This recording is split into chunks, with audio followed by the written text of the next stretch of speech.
Ladies and gentlemen, this is Norbert Byron. Byron, thank you, the Commodore of the Golden Gate Yacht Club. And we're talking about San Francisco's hosting of the America's Cup.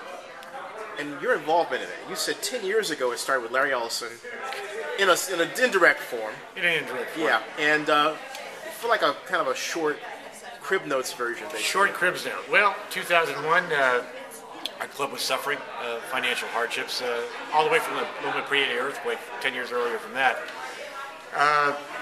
We weren't going in the right direction business-wise, so they brought me aboard as Commodore at that time, and kind of passed the ranks of Vice and Rear Commodore to get up there.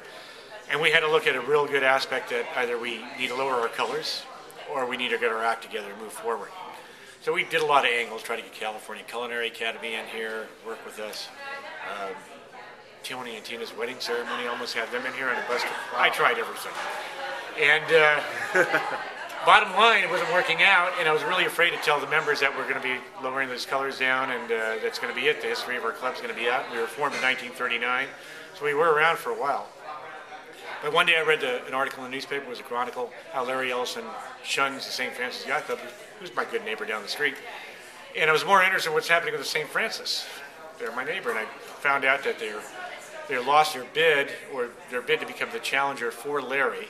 You need a yacht club to make a challenge for the America's Cup, obviously. Which was a very close relationship, financially and basically business-like to work together.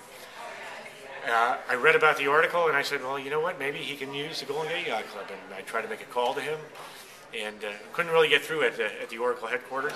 So the power of the internet at that time, I got a hold of Billy Erklins, was our CEO. He was in Auckland, New Zealand. Told him who I was, what the Golden Gate Yacht Club was, what we can offer. And lo and behold, 24 hours later, I got an email back saying, yeah, I want to talk to you. And did my world change? You were that shocked. night? I was shocked. I was like... And so you told your members give them a presentation about this. Right. It took a little while. It took 2 months to negotiate with Oracle Racing at that time, but it worked out good. They believed in us. I definitely believed in them. Their final contest for us was they wanted to see how our membership would react to us being the challenger for them, a U.S. challenger in the 31st Cup. And they called a meeting here one night to see what the analysis was. I gave them the past, present, and future history of the club, and the future was, ladies and gentlemen, we've been negotiating with Oracle Racing, and 5 minutes of clapping and outstanding ovations, and yeah, we had a team to be proud of, and the team had a cheerleader. It really worked out good. Now, for my viewers, clarify something, because a Super Bowl is such that cities bid and they compete. And you were saying earlier that the winning America's Cup city would host it the next period. Different time this time. Different time this time, yeah. Traditionally, number one, you're the challenger of a country, and your yacht club is the challenger of that city. If you did win the America's Cup, and remember, there's only been 6 winners in the America's Cup in its history. Golden Gate Yacht Club is the 6th one. We're very proud of that. Congratulations. Thank you. And what would happen is the city would win it, or the team would win it for their club, and it would come back to that city. The 31st Cup, which was held in Auckland in 2003, the Swiss won it.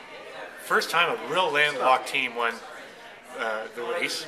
The problem was, where are you going to race an America's Cup in Switzerland? High at 9,000 or 12,000 feet up in the sky there. They do have Lake Geneva, but that's not really the place for an America's Cup. How do you get the boats in there, so forth and all that? So for the first time in history, they put it out to bid in the Mediterranean. A lot of yacht clubs, a lot of cities. Marseille, Naples, Lisbon, which was one of my favorite, not to mention a few others, all went up there, but Valencia, Spain, came out with the best bid, 750 million euro.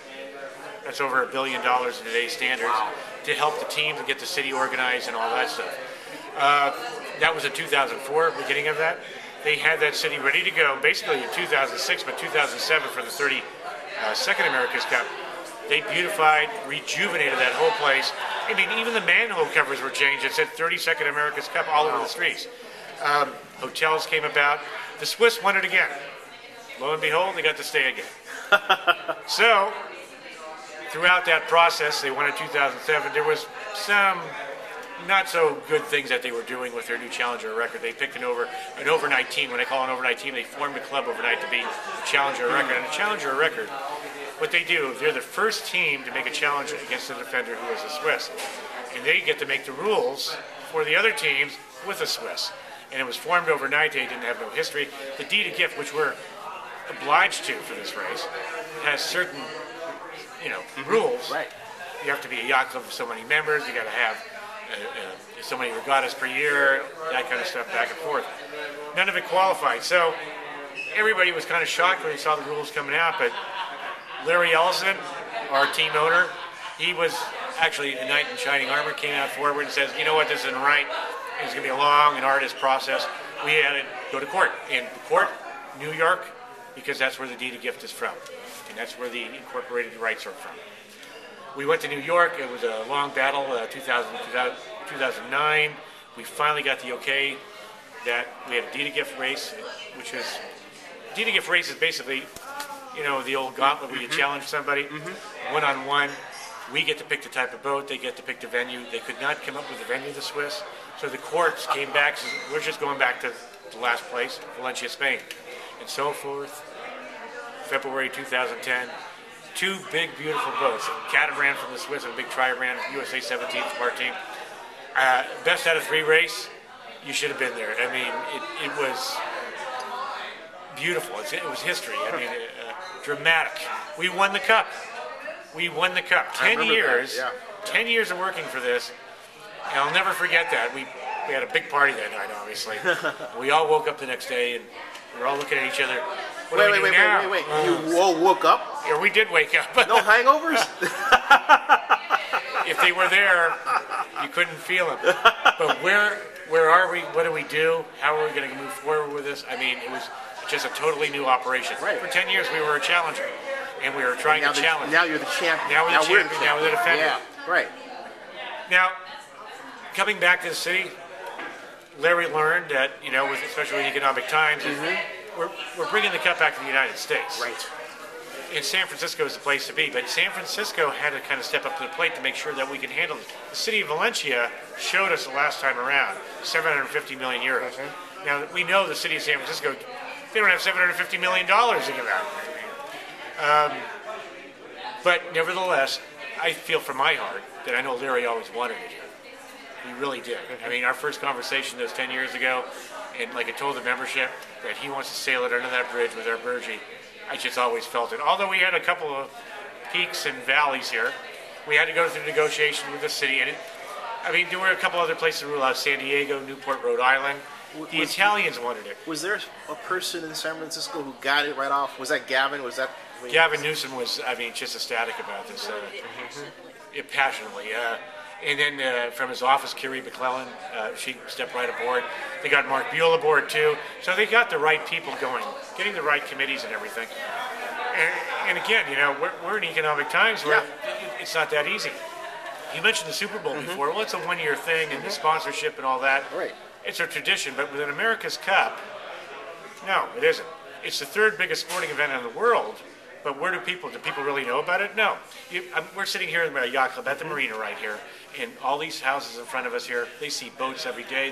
They might have a little inclination of what the America's Cup is, but if you go 2 blocks in, they're going to say, what the heck is that?